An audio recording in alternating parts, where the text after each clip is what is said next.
नमस्कार मित्रांनो, मी राजशेखर परब आणि आपण पाहतात रायगड टुडे मराठी। मित्रांनो, येऊ घातलेल्या 20 नोव्हेंबरला आपण सर्वजण विधानसभा निवडणुकांसाठी मतदान करणार आहोत। कर्जत खालापूर मतदारसंघामधून तिहेरी लढत जी आहे ती आपल्याला पाहायला मिळत आहे।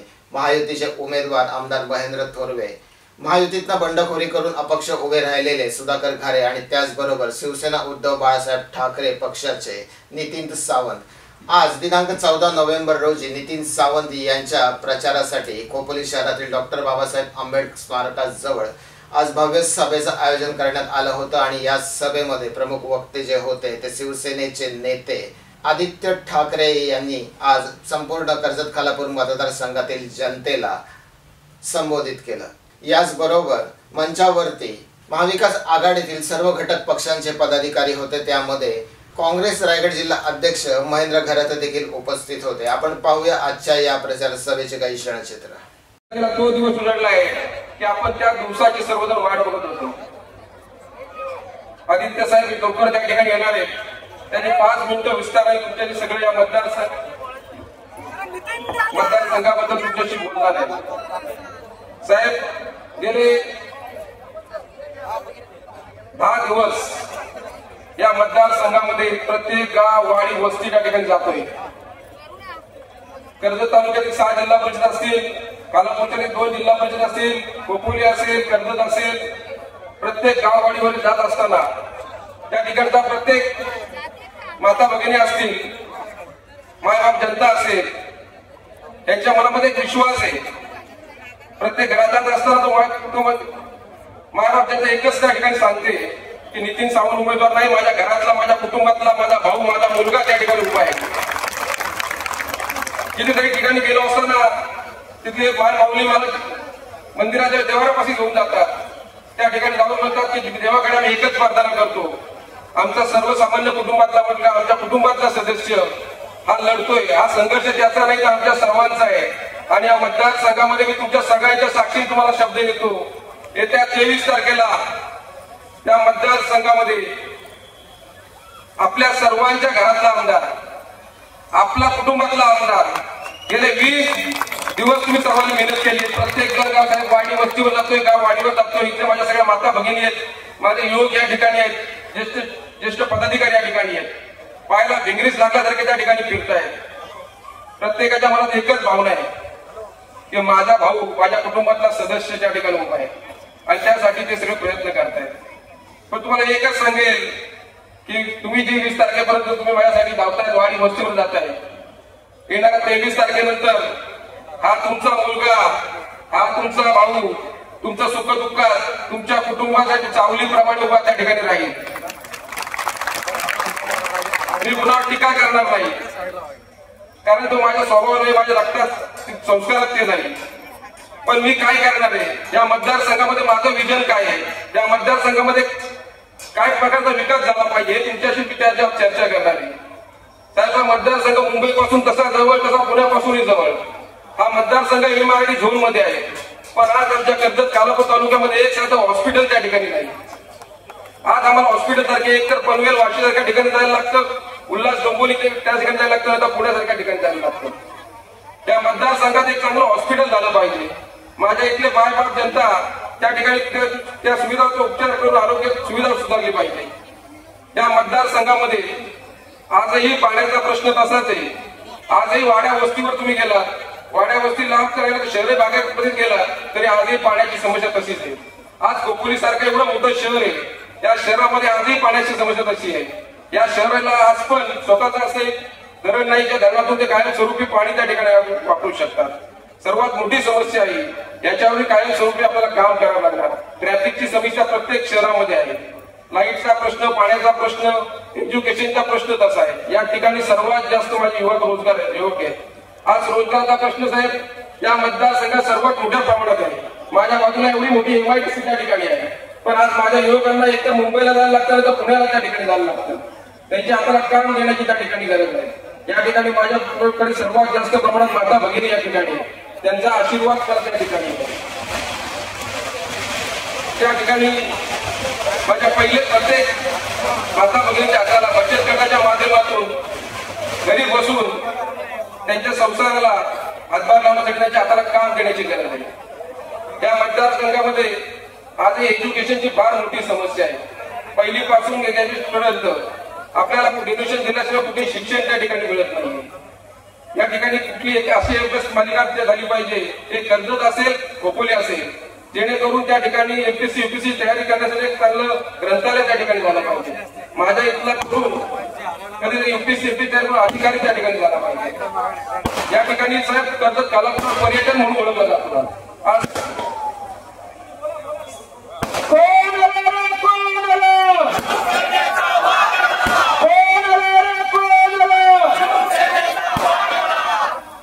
या ठिकाणी साहेबांचं या ठिकाणी मनापासून स्वागत त्या ठिकाणी करतो।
सर्व पदाधिकाऱ्यांना विनंती की आपण मंचावरती स्थान बनवायचे आहे। सर्वांना विनंती आहे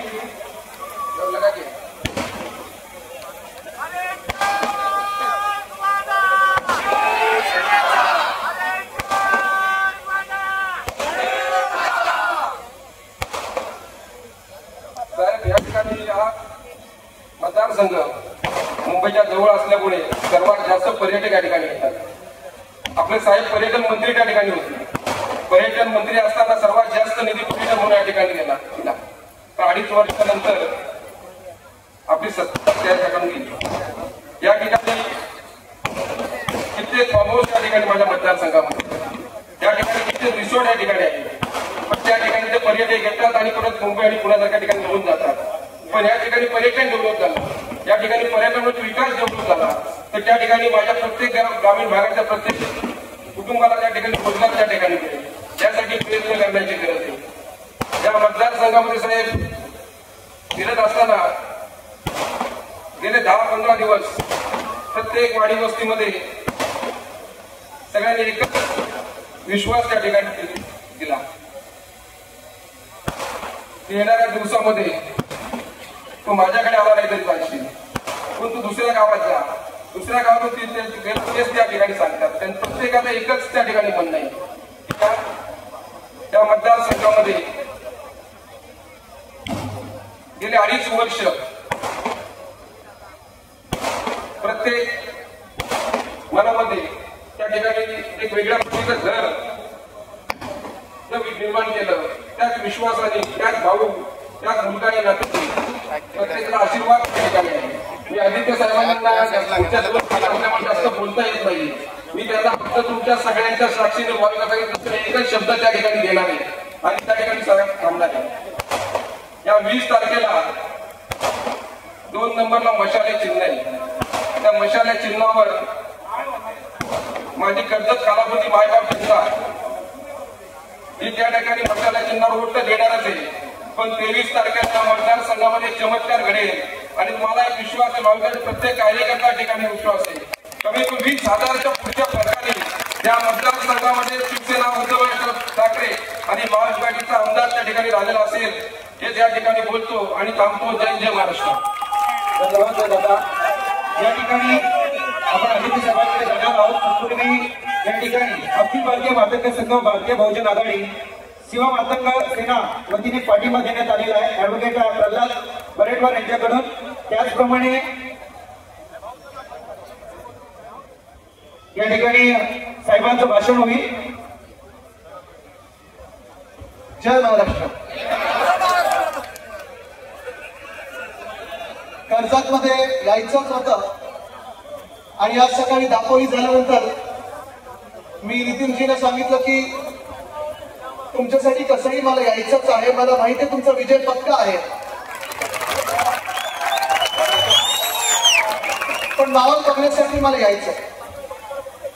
मला तुम्ही सांगा 20 तारखेला तुम्ही कोणाला मतदान करणार आहात? आता पुढे जाऊया आपण तुमच्या सोबत जाऊया। मला एवढंच पाहायचं होतं, याचं कारण एकच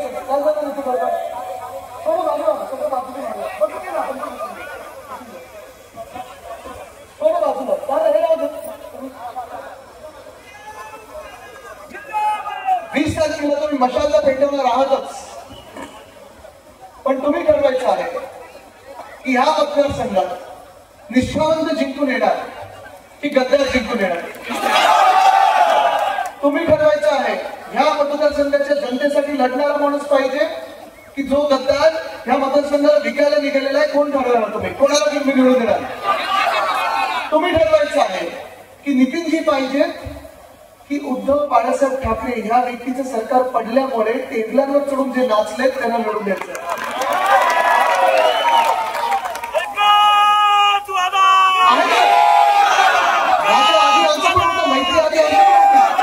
प्रत्येक आपला जो उमेदवार असतो त्याच्याबरोबर आपलं एक वेगळं नातं असतं, आपण आपलेच समजतो, जसं तुम्ही आहे एकच आहोत। त्यावेळी त्यांच्यासाठी पण प्रचाराला आलो, आपल्याला आठवत असेल जन आशीर्वाद यात्रा असेल, नंतरची प्रचार सभा झाली त्यावेळी पण आलेलो होतो मी। आणि जेवढं काही फंड असेल मदत काम करायचं, फंड म्हणजे काही खोके नाही, अधिकृत जो फंड असतो पर्यटन मंत्री म्हणून जो देऊ शकत होतो, पर्यावरण मंत्री म्हणून देऊ शकत होतो, तो द्यायचाच नाही। पण हे सगळं खायचं ओरबाडून खायचं म्हणून हे जे आपले होते एका काळी, आपल्याला वाटलं की आपले होते, आपण त्यांच्यासाठी मेहनत घेतली, तुम्ही दिवस रात्र मेहनत घेतली, त्यांना जिंकून आणलं, त्याच लोकांनी फक्त उद्धव बाळासाहेब ठाकरे या व्यक्तीचं सरकार पडलं म्हणून टेबलांवर चढून नाचलेले आहेत। हे असले लोक जे टेबलांवर हातवारे करत नाचतात, राष्ट्रीय संस्कार घेऊन आलेले लोक हे आपले राजकीय नेते होऊ शकतात का? आपले लोकप्रतिनिधी होऊ शकतात का? तुम्ही निर्णय घ्यायचा, कदाचित तुम्ही त्यांना मानू शकता आपलं, पण हे असली महाराष्ट्राची संस्कृती कधी नव्हती आणि कधी घडू द्यायची नाही, हा निर्धार आपण आज करायचा आहे। कर्जतला मी लहानपणापासून येत आहे, अनेक वर्ष मध्ये जो विकास रखडलेला होता त्याला आपण चालना देण्याचा प्रयत्न केला। परत हे 2 वर्षात मी ऐकतोय की ठेकेदारांचं राज्य सुरू झालं आणि जनतेचा आवाज इथे कमी ऐकला जातो, दादागिरी वाढत चाललेली आहे। कोणाची जमीन असेल ती हडपण्याचा प्रकार चालू आहे, चिंदी चोर असतील, गळीतले गुंड असतील, हे फिरवण्याचा प्रयत्न चालू आहे, सामान्य नागरिकांना हात उठवण्याचा प्रयत्न होत आहे, तो त्या गद्दार आमदाराकडून होत आहे। आज मी त्याला इशारा देतोय 23 तारखेला सरकार आमचं येत आहे आणि सरकार आल्यानंतर लपायला जागा मिळणार नाही, छुपायला जागा मिळणार नाही, पळून जायला हे देणार नाही, जे काय ते भर जनतेतच होणार आहे। या जागा जर एकालाही जरी धमकवला तरी तुम्हाला बर्फाच्या लादीवर झोपण्याची जबाबदारी माझी असेल। या जागा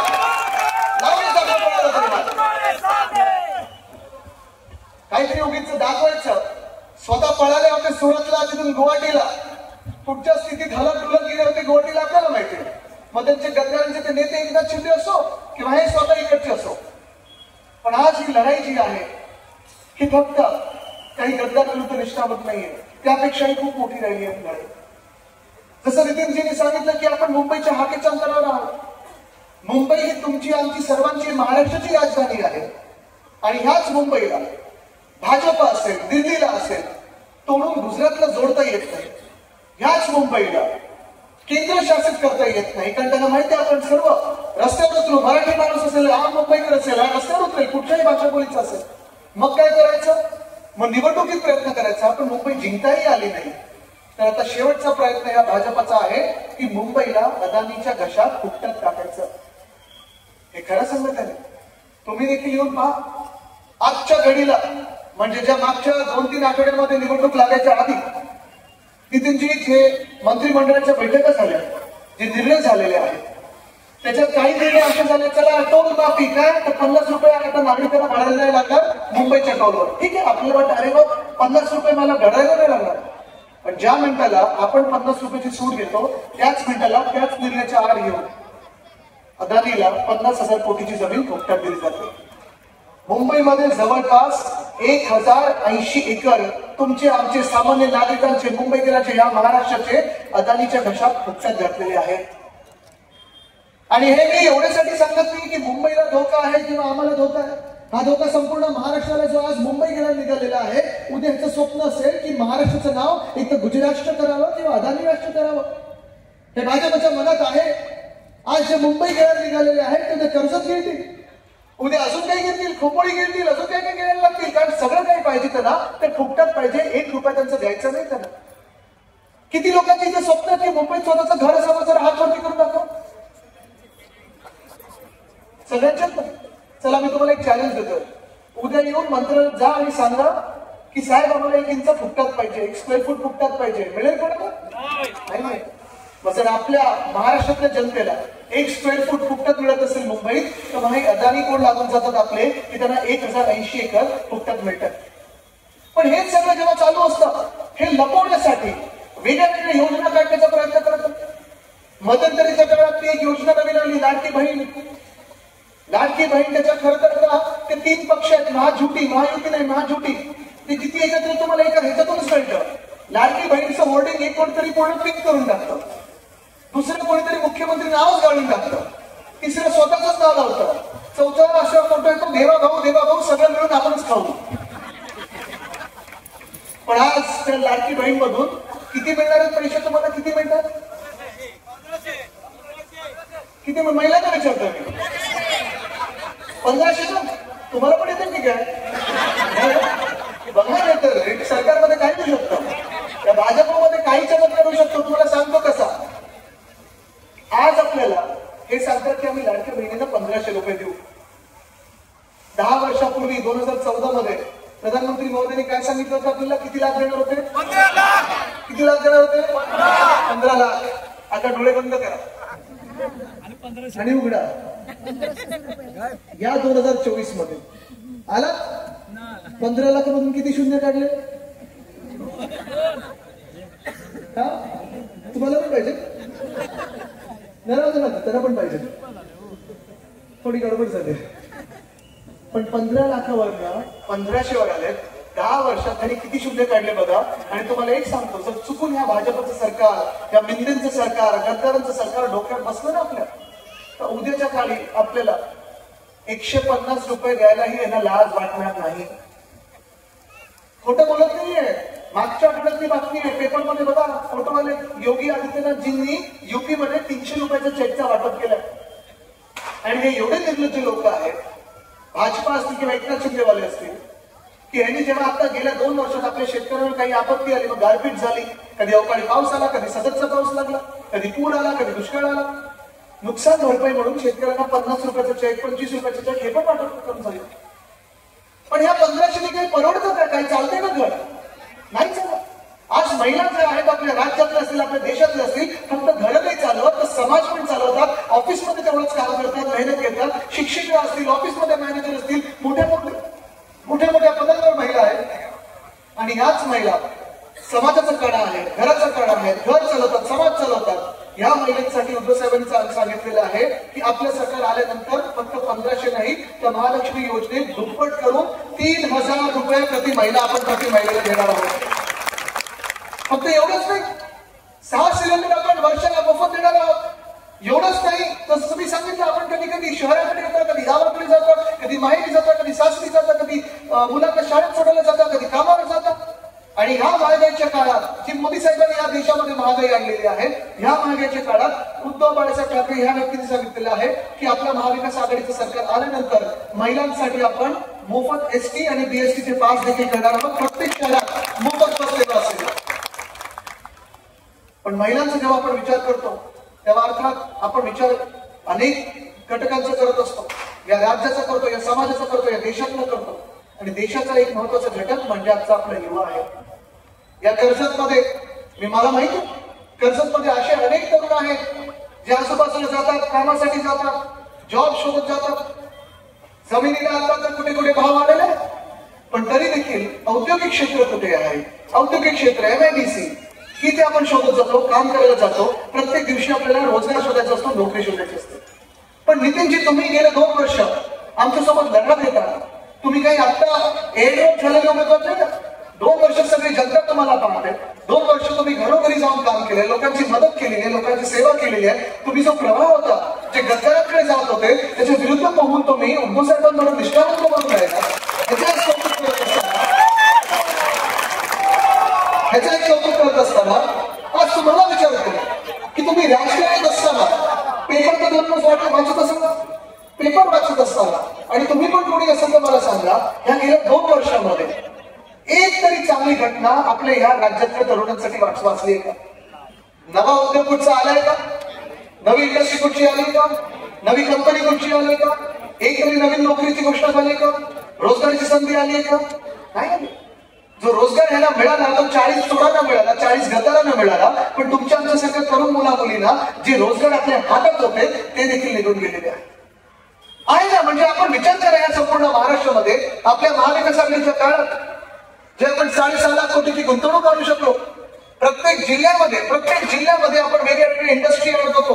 करार झाले होते, ते MOU झाले होते, पण त्यातून 95% करार हे जमिनीवर आपण पाहत होतो. कामं सुरू झाली होती, तरुणांना नोकऱ्या मिळणार होत्या. पण इथेच पुढे तळेगावमध्ये आपण एक महत्वाचा प्रकल्प आणणार होतो, तो म्हणजे वेदांत फॉक्सकॉनचा. आणि आपल्या महाराष्ट्रातून जवळपास 1 लाख तरुणींना नोकऱ्या मिळणार होत्या, रोजगाराची संधी उपलब्ध होणार होती. वेदांत फॉक्सकॉन 2.5 लाख कोटीची गुंतवणूक आपल्या तळेगावमध्ये येणार होती. तुम्ही फार आपल्या सरकारचं ठरलं होतं, पूर्ण काही ठरलं की चला आता वेदांत फॉक्सकॉन येणार तर तळेगावमध्ये येणार. आणि मग जेव्हा सरकार बदललं तेव्हा हे घटनाबाह्य मुख्यमंत्री, ज्यांचा काढीमात्र काही संबंध होता ते आणण्यामध्ये, त्यांनी जाहीर करून टाकलं. त्यांना आकडे तर माहितीच नव्हते, पण 4 लाख कोटीला वेदांत येणार, असं करणार, तसं करणार. ठीक आहे, चला, मला अंदाज वाटतं काहीतरी चांगलं तरी करतात.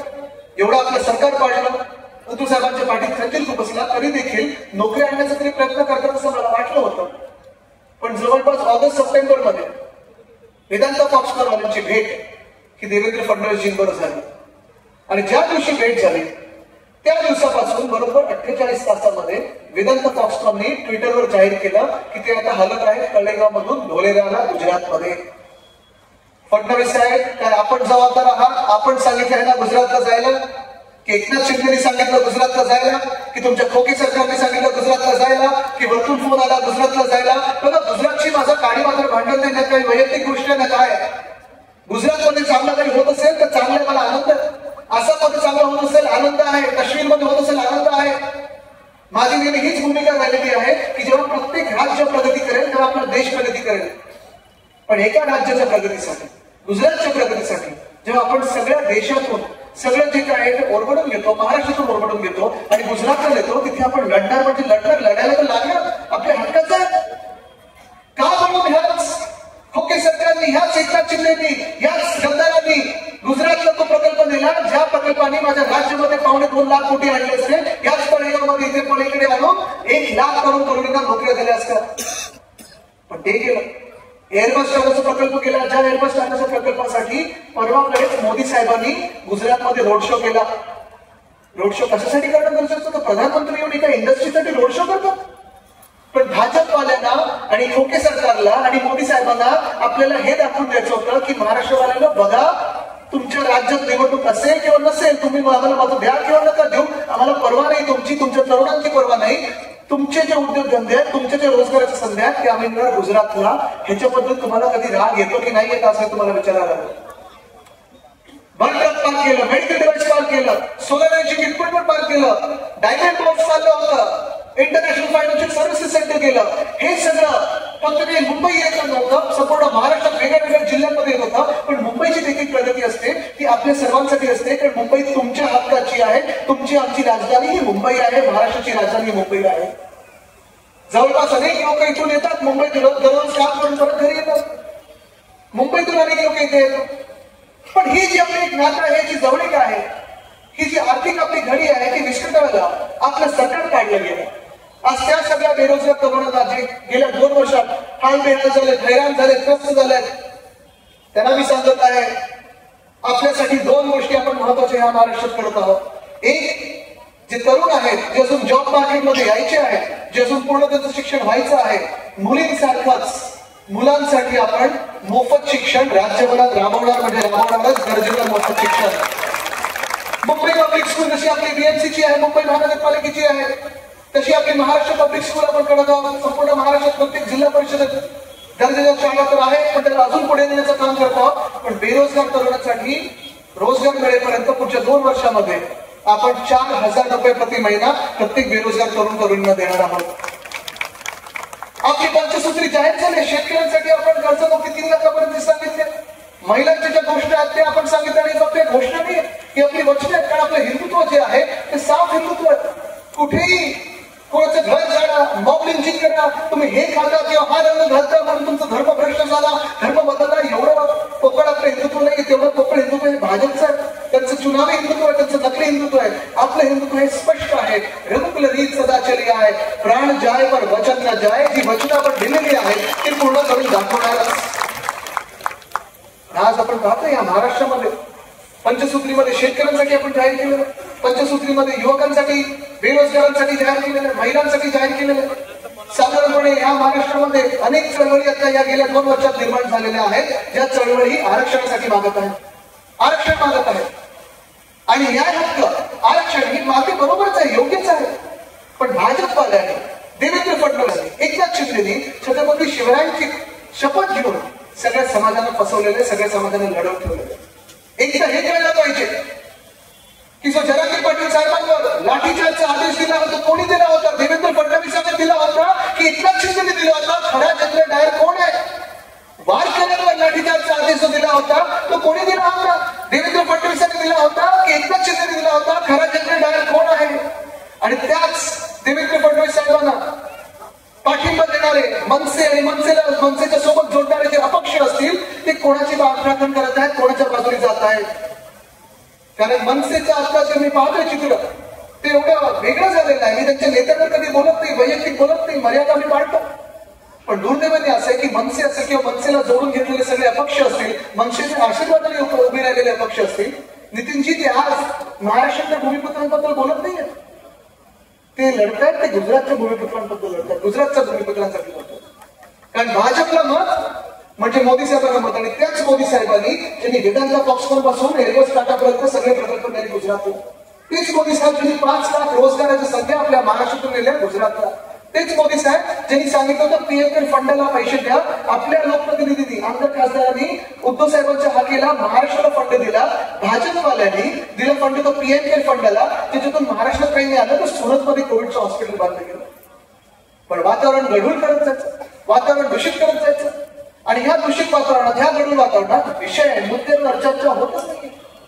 पण आपण ठरवलेलं आहे की हे सगळे समाज जे आहेत, ज्यांना त्यांच्या न्याय हक्कांसाठी लढत आहेत, आरक्षणासाठी लढत असेल, आपण सरकार बनल्या इंडिया आघाडीचं सरकार आल्यानंतर कास्ट बेस्ड सेन्सस, जातनियत जनगणना करणार आहोत आणि 50% जी लिमिट आहे ती मोडणार आहोत. प्रत्येक व्यक्तीला, प्रत्येक समाजाला न्याय मिळालाच पाहिजे, त्यांचा हक्क आहे तो. आणि तसंच या राज्यामध्ये प्रत्येक व्यक्तीला आरोग्य देखील, जेव्हा मी कोविडची आठवण करतो, गेल्या 2.5 वर्षात कदाचित कोणी विसरलं असेल, कोणी विसरलं नसेल, पण कोविड मध्ये आपण पाहत असाल जो महाराष्ट्र सुरक्षित राहिला, जो महाराष्ट्र ज्याचा जीव वाचला, आपण सर्वांचे जे जीव वाचले, आपण ज्यांच्या हाकेला एक उत्तर दिलं, त्यांच्या सोबत राहिला, त्या व्यक्तीचं नाव म्हणजे उद्धव बाळासाहेब ठाकरे. त्यांनी आपले जीव वाचवले. कोविडच्या काळात उत्तर प्रदेशमध्ये जसं गंगेत आपण पाहतो शहरं वाहत होती, तसं वाहू दिलं नाही. ते गुजरातमध्ये ऑक्सिजनसाठी धावपळ चाललेली, रस्त्यावर लोक हात मिळाले होते, तसं होऊ दिलं नाही. ते कारण आपल्यासोबत तुम्ही तर होतात, जनतेने मदत केलीच, सहकार्य केलंच, पण आपल्यासोबत जी टीम होती, मग त्याच्यात डॉक्टर्स असतील, त्याच्यात नर्सेस असतील, त्याच्यात रेसिडेंट डॉक्टर असतील, त्याच्यात पोलीस असेल, आरोग्य सेविका असतील, अंगणवाडी सेविका असतील, पत्रकार असतील, या सगळ्यांनी सहकार्य केलं, सगळ्यांनी आपली मदत केली आणि आपण महाराष्ट्र म्हणून एकजूट राहिलो. प्रधानमंत्री बोलून गेलेत ना, एक रहेंगे तो सेफ रहेंगे. मी 100% सहमत आहे त्यांच्याशी. आपण जर एक राहिलो ना तर भाजपचे 2 हात दूर सेफ रहेंगे. कारण भाजपचा विचार प्रत्येक दिवशी पटेंगे कटेंगे छटेंगे ह्याच्या पुढे जात. आणि आपण जो आहे तो महाराष्ट्र धर्म पाळणारे लोक आहोत. आज या महाराष्ट्राला जर गरज असेल तर शेतकरी आत्महत्या रोखण्याची गरज आहे. आज या महाराष्ट्राला गरज असेल तर शेतकऱ्यांना जो भाव मिळाला पाहिजे, त्यांच्या शेतमालाला भाव मिळाला पाहिजे, त्याची गरज आहे. आज या महाराष्ट्राला गरज असेल तर ह्या महिलांचा आधार आणि आधार करणारं सरकार पाहिजे. आज जर गरज असेल या महाराष्ट्रामध्ये तर तरुण तरुणींना रोजगार देणारं सरकार पाहिजे. या कुठच्याही व्यक्तीच्या माथ्यावर लिहिलं नसतं की मी हिंदू आहे, मुस्लिम आहे, पंजाबी आहे, शीख आहे, ख्रिश्चन आहे, ईसाई आहे, बुद्धिस्ट आहे. सगळे माणूस म्हणून जगत असतात. आहे ना मध्यंतरी डाव्या पक्षांनी जेव्हा एखादा मोर्चा काढला तर शेतकऱ्यांनी काढला होता, कामगारांनी काढला होता. मुंबईकडे जेव्हा आपण त्या सरकारमध्ये होतो नितीनजी देवेंद्र फडणवीस साहेबांच्या, तेव्हा भाजपने सांगितलं होतं की अर्बन नक्षलवादी हे माओवादी आहेत, गुन्हेगार आहेत, अतिरेकी हे सांगितलं होतं. आणि तेव्हा मला उद्धव साहेबांनी सांगितलं होतं आदित्य तू जाऊन त्यांना भेट आणि सांग जरी सरकार काही बोलत असेल तरी आम्ही तुमच्या सोबत आहोत, शेतकऱ्यांसोबत आहोत, कामगारांसोबत आहोत. तुमचा झेंडाचा रंग लाल आहे, आमचा रक्ताचा रंग लाल आहे, सर्वांचा रंग लाल आहे. लाल म्हणजे काही कुठचाही वेगळा रंग नसतो. लाल जो आपण परिश्रम करतो, घास काढतो, रक्त सांडतो, ह्याचा रंग लाल आहे जसं आपला भगवा झेंडा. आणि सगळे झेंडे म्हणजे सगळे रंग आपण पाहतो. इंद्रधनुष्य जर पाहिलं गेलं सगळे रंग आहेतच.